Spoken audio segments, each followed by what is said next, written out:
जो विषय लिया गया है वह इस प्रकार से है कि मेरा मसीह में आनंद मेरे कष्टों से, मेरे बंधन से बड़ा है। जो वचन हमने लिया है वो प्रेरित की पुस्तक अध्याय 16 वचन 25 और 26 में इस प्रकार से लिखा है। जब हम परमेश्वर के वचन को पढ़ते हैं, प्रेरितों का काम अध्याय 16 वचन 25 और 26 में परमेश्वर का वचन हमें एक घटना को यहाँ पर दिखाता है जो पौलुस और सिलास की घटना है। पौलुस और सिलास प्रार्थना के लिए जब प्रार्थना के स्थान पे जा रहे थे तो हम देखते हैं कि एक भावी कहलाने वाली जो दासी किसी लोगों के वहाँ पर थी, और वह पौलुस और सिलास उस स्त्री को डांटते हैं और कहते हैं कि ये जो दुष्ट आत्मा तुम्हारे अंदर है या भावी कहलाने वाली आत्मा तुम्हारे अंदर है वो दूर हो जाए। और एक बड़ी समस्या उसके दौरान में हो जाती है, और वहाँ के जो लोग होते हैं पौलुस और सिलास को हकीमों के पास में लेकर जाते हैं और उन लोगों को उनके हाथों में सौंपते हैं और वहाँ पर उनको पीटा जाता है, उनके कपड़े फाड़ दिए जाते हैं और बाद में उनको जेलर के यहाँ पर दे दिया जाता है ताकि वो जेल में बनकर बंदी रहे। और उसी के दौरान में जब पौलुस और सिलास जेल में बंद कर दिए गए, उनको सताव कर कर उनको जेल में डाला गया, तो उस समय उस दिन वो रात को क्या करते हैं, अध्याय 16 वचन 25 में इस प्रकार से लिखा है। आधी रात के लगभग पौलुस और सिलास प्रार्थना करते हुए परमेश्वर का भजन गा रहे थे और कैदी उनकी सुन रहे थे। इतने में एक बड़ा भूकंप आया, यहाँ तक कि बंदी गृह की नींव हिल गई और तुरंत सब द्वार खुल गए और सबके बंधन खुल पड़े। यहाँ पर एक ऐसी घटना देखते हैं कि जो पौलुस है और जो सिलास है वो बंदी गृह में है, उनको सताया गया है, उनको पीटा गया है, उनको बैतें मारी गई हैं, जिसके कारण उनकी जो कमर है वो फट चुकी है और घाव हो चुके हैं। उन घाव के बीच में, उन सताव के बीच में ऐसा कौन सा आनंद है जो उनको परमेश्वर की महिमा करने के लिए है और उनको परमेश्वर की आराधना, परमेश्वर की महिमा करने के लिए तैयार करता है। और हम देख सकते हैं कि यहाँ पर कुछ ऐसी परिस्थितियाँ होती हैं कि एक विश्वासी जब मसीह पर विश्वास करता है, उसकी भीतरी जो आत्मा होती है, जो स्वभाव होता है, वो हमेशा आनंद से भरा होता है। चाहे उसका बाहरी स्वभाव किसी प्रकार से टूटा हो या सताव में हो, परमेश्वर सिर्फ यही कहता है कि जो आपके अंदर का आनंद है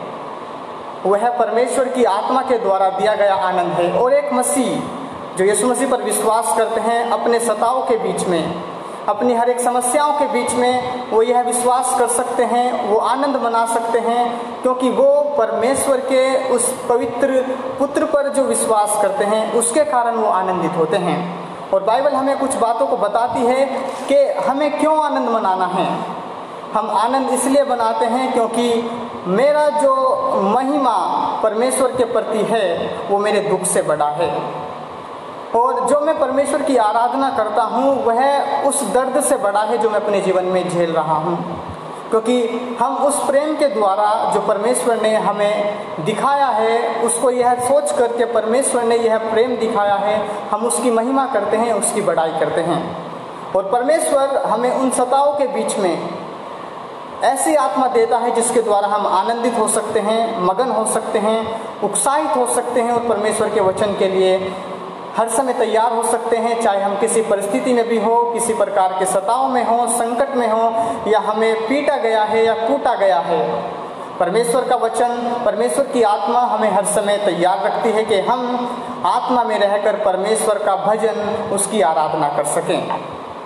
और मसीह में जो हमारा आनंद है वो हमारे उन दुखों से बढ़कर है जो हम अपने शरीर में देखते हैं। जब हम एक शरीर में दुख को झेलते हैं तो हमारा आनंद जो मसीह ने हमें आत्मा में दिया है वह उन सब दुखों से बड़ा है जो हमें शरीर में है, क्योंकि हमारे शरीर से बड़ा हमारी आत्मा में आनंदित होना अनिवार्य है। और हम देखते हैं कि जो आराधना हम आत्मा में होकर करते हैं, जो आराधना हम परमेश्वर के लिए करते हैं, जब वो आत्मा में होकर होती है तो परमेश्वर किसी भी प्रकार के बंधन उस आत्मा के द्वारा खोलता है, क्योंकि उस आत्मा में ऐसी सामर्थ्य होती है जो किसी प्रकार के बंधन को खोल सकती है। जब बंधन बड़ा लगता है या हमको ऐसा दिखाई देता है कि बंधन ज़्यादा बड़ा है, तो हमें याद रखना है कि जो परमेश्वर है वो मेरे बंधनों से बड़ा है। ये जो सताव है मेरे लिए कठिन है, पर मेरा परमेश्वर मुझे ऐसा आनंद देता है जो इन कठिनाइयों के ऊपर भी, इन परिस्थितियों के ऊपर भी मैं आनंदित हो सकता हूँ। और उसी के साथ में कुछ ऐसी बातें हैं जो हम देख सकते हैं। हर एक परिस्थिति में परमेश्वर का आनंद करना जरूरी है। जहाँ पर बाइबल हमको बताती है, याकूब की पत्री इस प्रकार से कहती है कि जब तुम परीक्षाओं में पढ़ो या सताओं में पढ़ो, उसको बड़े आनंद की बात समझो, जिससे कि तुम्हारा धीरज परखा जाए और तुम परमेश्वर के विश्वास में सिद्ध होते जाओ। जब हमारे बीच में सताव होता है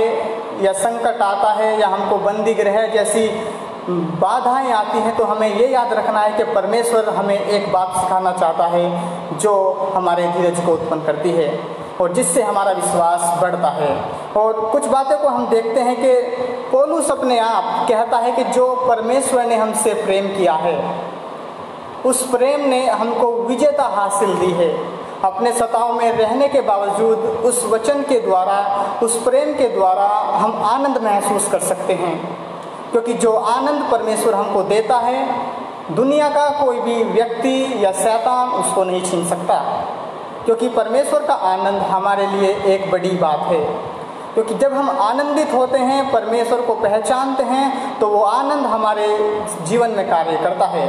और पौलुस उसी प्रकार से रोमियो की पुस्तक अध्याय 8 में और वचन 35 में इस प्रकार से कहता है कि क्या है जो हमको परमेश्वर के प्रेम से अलग करेगी। ऐसी कौन सी बातें हैं जो परमेश्वर ने अपने प्रेम के द्वारा हमको आनंद दिया है, उस आनंद को हमसे दूर करेगी। कुछ भी चीज़ संसार के अंदर नहीं है जो हमको परमेश्वर के प्रेम से, परमेश्वर के उस वचन से,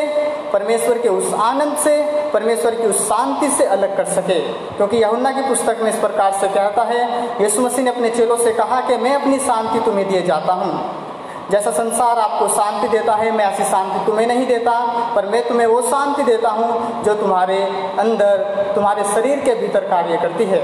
और तुम्हारी आत्मा में शांति देती है। और हम देखते हैं कि जो रोमियो की पुस्तक अध्याय 8 वचन 35 में पौलुस ऐसी बातों को लिख सकता है और लिखता है कि कुछ ऐसी बातें हैं जो मनुष्य को परमेश्वर के प्रेम से अलग कर सकती है, मनुष्य को परमेश्वर की शांति से दूर ले जा सकती है, मनुष्य को जब सताव में होता है तो निराश कर सकती है, जिसके कारण वह परमेश्वर पर दोष लगा सकता है, परमेश्वर की शांति को छोड़कर भटक सकता है और दूर हो सकता है। पौलुस कुछ बातों को लिखता है, जब हम देखते हैं कि कुछ ऐसी 18 बातें जो पौलुस उस पुस्तक में, उस अध्याय में कहता है कि ऐसी कौन सी बात है जो हमको परमेश्वर के प्रेम से अलग करेगी, ऐसी कौन सी बातें हैं जो परमेश्वर की शांति से हमको दूर करेगी। क्या कोई ऐसी बातें हैं जब मैं ऐसी परिस्थितियों में पढ़ूं तो मैं परमेश्वर की आराधना करना या उसका भजन गाना भूल सकता हूं? क्या ये सताव जो मेरे जीवन में आता है या संसार के लोग जो मुझे सताते हैं, क्या कोई आज ऐसी परिस्थिति है जो मुझे रोक सकती है कि मैं परमेश्वर की आराधना या महिमा ना करूं? क्योंकि जो मेरे अंदर है वो है इस संसार से बड़ा है, इस संसार में जो है वो उससे बड़ा है, वचन हमें से बताता है। और जब पौलुस अध्याय 8 में लिखता है तो वो ऐसी बातों को लिखता है, यहाँ पर कुछ ऐसे है, क्या कलेश, संकट, उपद्रव या अकाल, नंगाई, जोखिम, तलवार, मृत्यु, जीवन, स्वर्गदूत, प्रधानताएं, वर्तमान, भविष्य, ऊंचाई या गहराई या सृष्टि की कोई ऐसी चीज है जो परमेश्वर के प्रेम से अलग कर सकती है? या कोई संसार में ऐसी चीज है जो मेरे आनंद को जो परमेश्वर में है दूर कर सकती है? वचन हमें यही बताता है कि हम स्वरूप देखकर नहीं परंतु विश्वास से चलते हैं। वो विश्वास जो हमने यीशु मसीह पर रखा है, वो प्रेम जो हमने परमेश्वर के पुत्र यीशु मसीह से किया है, वो आनंद जो हम उससे ग्रहण करते हैं, क्या कोई संसार में ऐसी बातें हैं जो हमको परमेश्वर के प्रेम से अलग कर सकती है? और हम देखते हैं कि ये कुछ ऐसी बातें हैं जो पौलुस कहना चाहता है कि अगर आज आपको कुछ भी परमेश्वर की आराधना करने से रोकती है या परमेश्वर की उपस्थिति में आपको बना रहने से रोकती है, तो पौलुस साफ रीति से आज आपको कहता है कि संसार में कोई भी ऐसी वस्तु नहीं है, संसार में कोई भी ऐसी परिस्थिति नहीं है जो आपको परमेश्वर में आनंदित होने से रोक सकती है। क्योंकि हम परमेश्वर में विश्वास करते हैं, क्योंकि हम उस परमेश्वर में विश्वास करते हैं जिसने हमको विजय दी है।